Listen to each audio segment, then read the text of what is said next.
Welcome to the Insomnia Project. Sit back, relax, and listen as we have a conversation about the mundane. One thing we try to promise, is that our conversation will be less than fascinating so that you can feel free to just drift off. Thank you for joining us. We hope you will listen and sleep. I'm Marco Timpano, and joining me is me, Amanda Barker. And we had a request to do an episode on making a den or designing a den. And I think we can explore that, but also go into design in general. Sure, yeah. Even the word den is an interesting word. Yeah, like what is a den? Well, growing up, we always had a room that we referred to as the den. But when I think about it, I don't know many other people that had that. When I think about it, it really just was a family room. We had another room that was a living room, but that was considered a lot more formal than the den. So the den was where we, ate grilled cheeses in front of the TV. Sure. Did you have a den growing up? I think we called the den, our spare room was a den. It's kind of a cozy little area. It could even be a nook. You could have a den in your own bedroom, like a corner of your bedroom, which is the den, where you just go and read a book, let's say. Interesting. I never thought of it that way. I mean, I guess the original word really does come from a little cozy nook or home that like a fox would make, right? Exactly. Fox's den. I suppose in this house, our basement would be our den in a way. See, I don't see that as our den. I see our office, that little corner where you have the wing-back chair and the knitted blanket. Really? As the den. That's what I picture as a den. Oh, that's so interesting. So we have very different definitions of what a den is. If you have a definition, feel free to reach out on Instagram or Twitter and let us know what your version or what the true version of a den is. Of a den is. We'd have to look it up. I have been recently sort of clearing out our office and kind of reclaiming that space. And one of these design trends that I had mentioned to you is this sort of idea of a California boho kind of design. What does boho even stand for? Bohemian. Oh, okay. But it's an interesting thing because what happens in the design world, and by no means am I a designer. I have friends that are interior designers.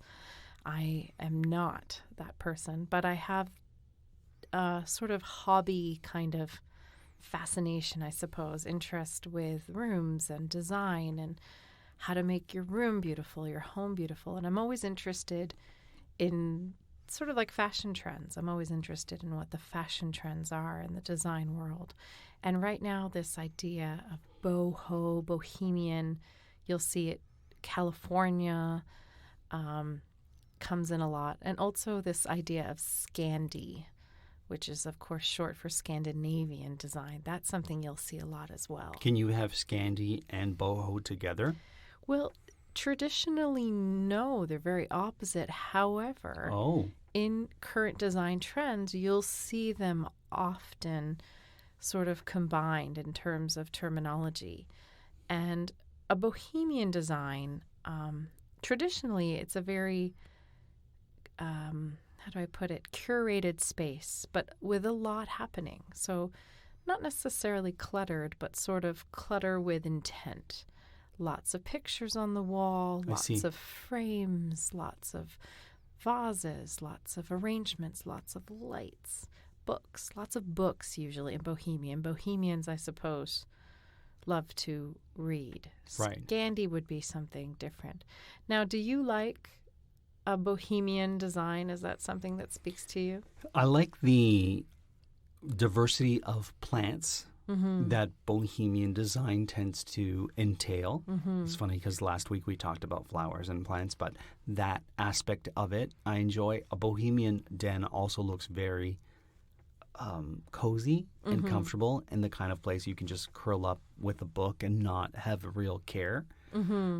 It's also a great place to feature a lot of the knickknacks one might pick up along the way in life, whether it be through travel or through weird gifts. And I think that's one of the reasons it's called California boho right now, because there's this idea that you can kick your shoes off, grab a book, curl up with something, with a knitted throw. Some of the sort of trademarks of this type of design are lots of texture, so lots of patterns and texture. So a jute rug or a fur throw or a knitted back of a chair, that type of thing, a macrame wall hanging. These are different types of textures, knitted throw pillows. Plants, as you mentioned, are a big part of that design, Right. and lots of them, which I just am really loving these days. So tall cactuses and snake plants sort of jutting out from white planters or from like a jute or rattan kind of basket. Different sort of heights of cacti, right? From the That's small right. to the tall. Yeah. Is that right? Spider plants are really, really in. Peperonata, which is like a Chinese money plant. So it's that plant that has circular leaves. Those are very in. Succulents, very, very big in California. Boho. Succulents are just huge, right? Very popular. And very these big days. in a minimalist Scandi way, too. They're just very popular right now in the design world. Lots of light, hanging bamboo lights and pendant lights, or, fairy lights and a little mason jar, that kind of thing. So if your den is going to be, or if our den is going to be California boho, where would you put Scandi design in a room in the house? For us, what I've attempted to do is put our version, anyway, of a sort of Scandi, which I should sort of say is a minimalist approach to design. Natural woods, lots of white, not without its plants, but clean lines, simplicity. That, to me, was what I tried our best to instill in our bedroom. Our bedroom is a little bit Scandi, a little bit boho. Oh, there you go. There's salt lamps, which I think are probably more boho. There's some plants, which could be either. But we've painted everything white and kept the lines really simple and clean. So that's more Scandi. Whites, grays, yellows, more like a mustard yellow. Anything you think of. Pink. A pink. Very popular right now. When I think Scandi, I think of Swedish designs and Swedish colors that you see if you were to go to an IKEA. Those colors that are prevalent, to me, represent Scandi. Am I right in this assumption? Oh, I see what you're saying. So that's sort of the colors of Sweden then. Well, not just the colors of Sweden, but those colors that you see. And I think it's because I've been to Stockholm, and that's why I just think of the colors that I remember seeing when I was there. And that's what I think of when I think of Scandi. I think when people say Scandi, what they're referring to, and I've only been to Iceland in terms of Scandinavian, but I think what they're referring to is the minimalist and natural approach. So minimalist meaning not a lot of clutter. Right. Not a lot of books, not a lot of bookshelves, not a lot of anything really. Just really minimalist, clean lines with perhaps natural wood frame or one singular plant, that type of thing. Now, you had said for you, our den was our basement. Mm-hmm. So what style is the basement den, in your opinion? I don't know. I mean, that was 2 years ago that I sort of stamped. I wanted our basement to be kind of mid-century, actually. And so that is what people generally refer to with the style with the 50s and 60s. Right. It's mid-century mostly because a lot of the things in it are from that era because we've inherited so much in our house. So we have a royal blue velvet couch in perfect condition that I inherited from my beloved next-door neighbor, and it was the couch she got when she got married in 1949. And you designed the room around that couch? Around the couch? Around two things. Around the couch and around a beautiful leopard stitched rug. Is that what it is? It's a stitched rug. It's not cross-stitch. It's a... Is it a rug, though? It was meant as a rug, yeah. Oh, I didn't know that. It was meant as a rug. It was, yeah, it is a rug. I shouldn't say it's meant as a rug. But so we should explain, this is a stitched piece of art, really huge piece of art of a panther? A leopard in A leopard, in a yeah. jungle scene, and it's just a wool like a wool yarn that's been stitched and stitched and stitched to reveal this design. I don't know what that is called. That sort of like But your stitching. mom made it. We Yes. should qualify that. Your mom made it, and she gave it to you when you moved into this house, right? No, I think she gave it to me years prior. She was doing a lot of these sort of stitching Oh. designs, and I said, I really like this design, and it's really large. Clearly, it's a rug. So you requested a very large leopard rug. Leopard A rug of a leopard. of a leopard walking in the jungle. Yeah, it's a weird. I'll put it up on our Instagram so people will know what So we're for talking about. me, the two things, I wanted to keep that because that used to hang very prominently when you walked into the house. And so I moved that down to here, but I wanted it to be, I wanted to keep it and to really have it, for it to have a beautiful place in the house. To me, it's sort of fun and funky, reminiscent of Elvis. I'll admit that it's not a subtle design. It can be kitschy. It can Right. be like it's not. I'm not saying that it's a precious, dainty sort of thing. It is aggressive and it is bold and it is a bit kitschy. And there was something about that struck me. Well, it was a bachelor's house too when you moved in, and so I wanted it to have a nice space in the house. And I thought with a blue velvet couch, there's something really fun and playful and mid-century about both of those. And so we framed it so people know that it's not on the floor as a rug, but rather it's more. it's a wall hanging. It's a wall hanging, yeah. So we have a leopard wall hanging behind a royal blue velvet couch. So those two things are going to have a lot of say in what a small space, like our den, as I would call it, or what would you call it, a living room? I would call it the basement. Okay. And I think the reason I would call it the basement is for us, we determined, because people might be thinking a velvet blue couch and a leopard walking through the jungle. It sounds really like an odd thing, but it's fun in the basement. It's an area where you can really have fun and put together different sort of kitschy or interesting designs. And I wanted the basement to have that element of play and fun. So when you ask me in terms of what the style is, I would say it's sort of a playful, tongue-in-cheek, mid-century. But I also, when we remodeled this whole basement, put the studio in and so on 2 years ago, I just wanted to pick what I liked. I didn't want to worry too much about keeping it Scandi, keeping it boho. Sure. You borrow from those things, but ultimately you pick what you like. And generally speaking, things will work together. So I picked a really vibrant wallpaper pattern for the Bathroom? the bathroom, the powder room. Really, it's a powder room Yeah. down here. 'Cause What makes a powder room a powder room? Well, it's a toilet and a sink. There's no shower there. Okay. So it's a powder room, really.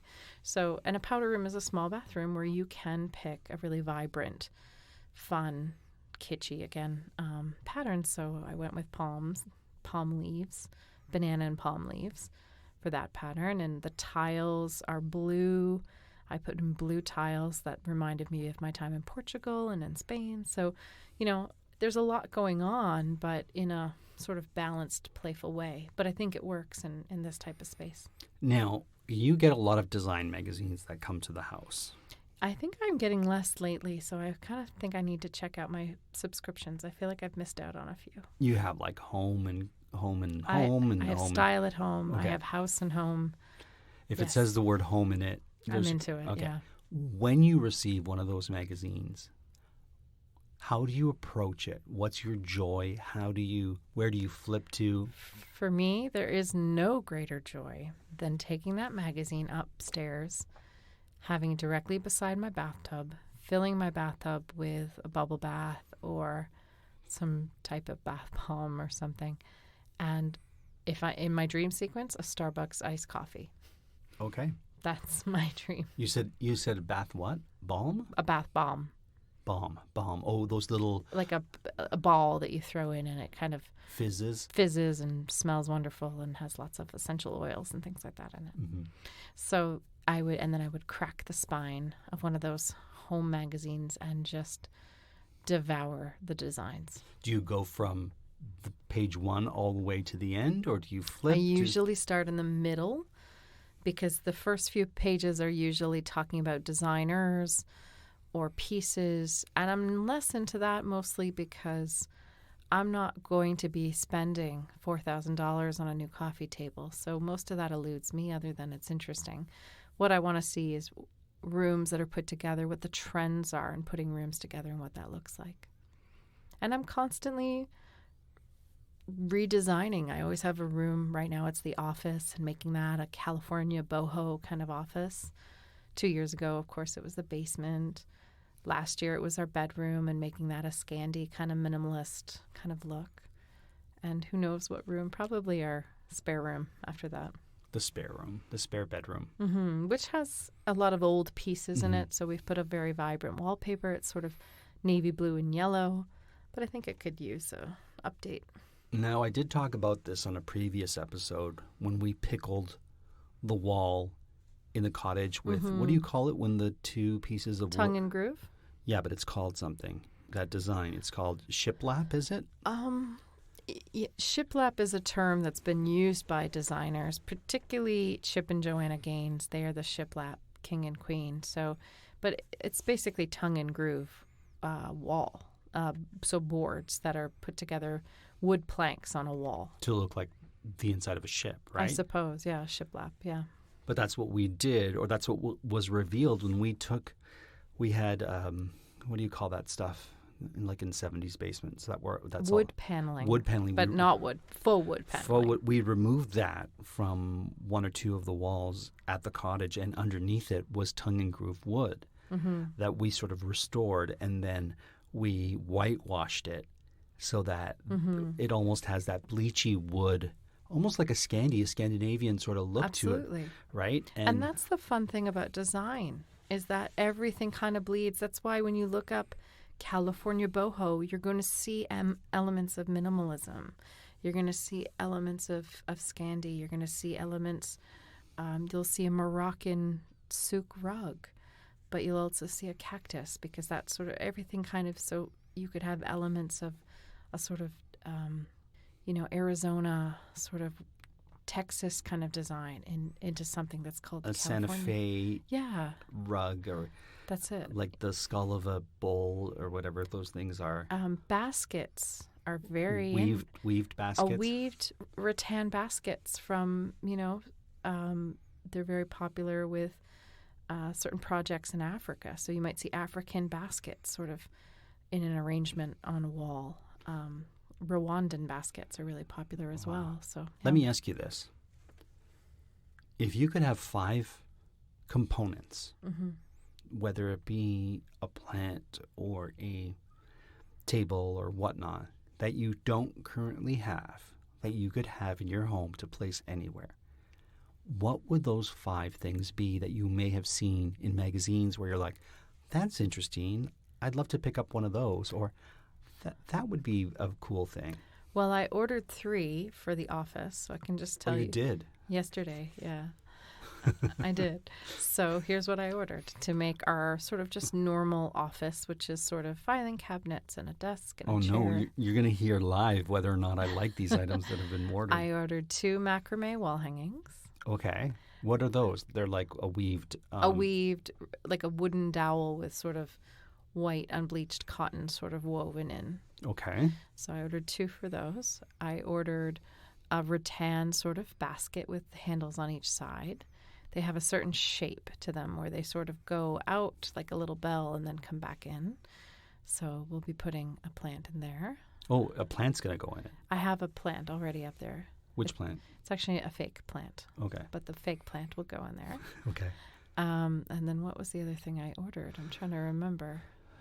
I'll have to look. I bet it's the rattan light. I want to. Okay. I have my eye on several, but the ones I were looking at was... Amanda's typing in the computer if you hear that clickety-clack in the background. But, okay, so far you're ordering things for that room. Interesting. I don't know. It wouldn't be... Oh, macrame plant holders. I ordered 2 of those as well. So some macrame, a rattan basket, and like a different throw, maybe a pink woven throw on the white chair, and maybe a jute rug or some type of patterned rug, maybe, to sort of complete the whole thing. What is jute? It's sort of a wicker rattan kind of thing. It's from a plant, right? It's a woven plant Yeah. rug. I don't know if rattan and jute are the same thing. No, I don't think so. I think rattan is more like a, this is me guessing, but if I was to guess, it's more of a bamboo structured thing, whereas jute, if I'm not mistaken, is a plant from, I want to say the sea or by the sea. I could be wrong, but that's what I would hazard to guess they are. I'm trying to find wicker, jute, rush, rattan. I think rattan is a material used to make furniture. Wicker is the technique. Oh, I didn't know that. Oh, I didn't know that. I always thought wicker was the type. So jute, you could... Oh, so yeah, I think jute and rattan are the same thing. Okay, well, there you go. And wicker is the technique. Mm-hmm. I didn't know that. Yeah. Because you wouldn't say I wickered that chair. You would say I bought a wicker chair. No, I would say I wickered it. If I made it, it'd be like I wickered that chair. You would? No, but I think it's kind of cool. I'm going to be telling people Wicker is a verb. Who knew? I'm going to start wickering. Yeah. You might have to, because I want more wicker in that room. Something wickered this way comes. You're wicker awesome. Thank you. Amanda's originally from Boston, so there's that reference. All right, Amanda, before we end this episode, we talked about dens. We talked about boho design. Mm-hmm. Talk to me about what you like on the top of a house when you're dealing with a roof. What? Yeah, like what kind of roofs do you like in various dwellings? Roofs? Yeah. It's not anything I've ever given any thought to. Like what type of shingles? Yeah, or what kind of, like, you know how sometimes there's those clay sort of tiles? Spanish tiles. I love those tiles. Mm-hmm. And actually, when I lived in Korea, those were really popular too. But I mean, I love a shingled house. I'm from New England, so I do have a love of sort of that Cape Cod kind of look. Mm-hmm. But I love a Victorian house too. I moved from a Cape Cod house to a Victorian house, so I guess those are my sweetest memories in terms of houses. I mean, I just like a roof that doesn't leak, frankly. That's fair. That's fair. How about you? I'd love a thatched roof. No. I you wouldn't. Yes, I would. You would love a thatched roof? In a sort of English cottage. I think thatched roofs are You would love a thatched roof. Well, we couldn't have a thatched roof, but I think I love a thatched roof. We'd be the only people in Toronto with a thatched roof. I'm surprised because you don't tend to like those natural sort of fibers as much as I do. Well, you never asked me what I like in a roof. Well, if you like a thatched roof, you're going to love the jute rug that I'm going to order tonight. Oh, no. Okay, well, we'll see how that pans out. I want to thank everyone for listening and thank our patrons. This was on Patreon, this was one of the requests, kind of on the request from one of our patrons. They wanted us to explore the den. Let me ask you this before we go, Amanda. Mm-hmm. What are three of your, I'm just picking numbers, what are three of your favorite Chachkas that we have in the house that you've incorporated in the design of certain rooms? Okay, well, these are the first three that come to mind. One is a little porcelain house that I've put clippings of succulents in, and the chimney is actually a little spider plant, sort of jutting out, and then there's some other things sort of reaching out of the house. Where'd you get that? I actually got it at Staples. Okay. For $10, yeah. So nothing with a lot of heart in it, just I like the way it looks. And it's a great way to put little plant clippings if they fall off or that type of thing.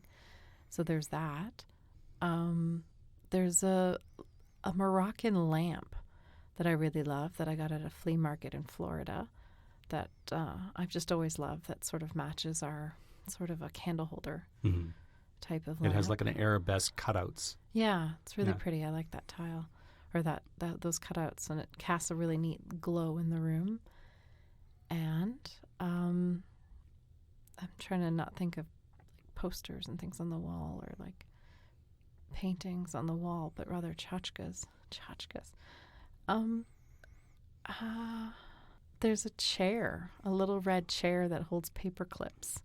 That's metal, and it just makes me, it's just a little magnetic metal chair, tiny chair about the size of your thumb that holds paper clips. and I just really love it. Where'd you get that from? I think Staples. Or no, maybe somewhere in New York. I honestly don't remember where I got it. Maybe sort of a museum store in New York. So what are your three? Because I feel like mine are none that have any real meaning to them. And we have so much with meaning in this house, but that's not what came to mind. We picked up a ashtray in Los Angeles that is kind of the shape, that sort of 60s shape that looks like kidney-shaped ashtray. And it says, it says Hollywood in it. It looks like something you would pick up at a souvenir shop. Where is that ashtray? It's in our laundry room. It is? Yeah. I didn't know that. So that's one of my favorite Chachkas that we have in the house. Did you say Chachka or Chachki?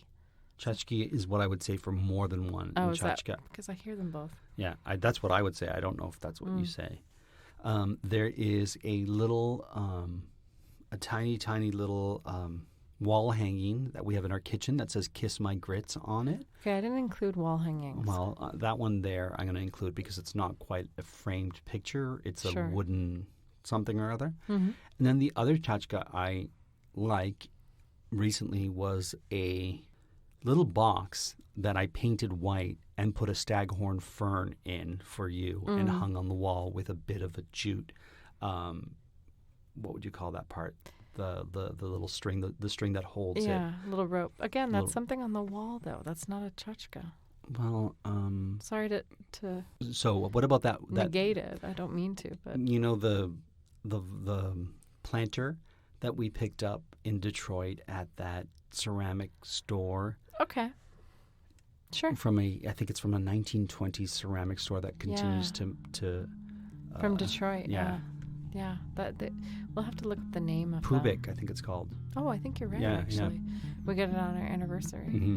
And we put it up, and that's by the door, and it has the remnants of a spider plant clipping in there. There you go. So those are my favorite. Nice. That's really nice. Well, we hope that this is one of your favorites because we've come to the end of this episode, and I hope you found your way to a very relaxing den somewhere, a nook, if you will. Maybe we'll do an episode on nooks. Book nooks, yeah. Book nooks coming up. Until then, we hope that you enjoyed this episode. And as always, we hope you listen and sleep.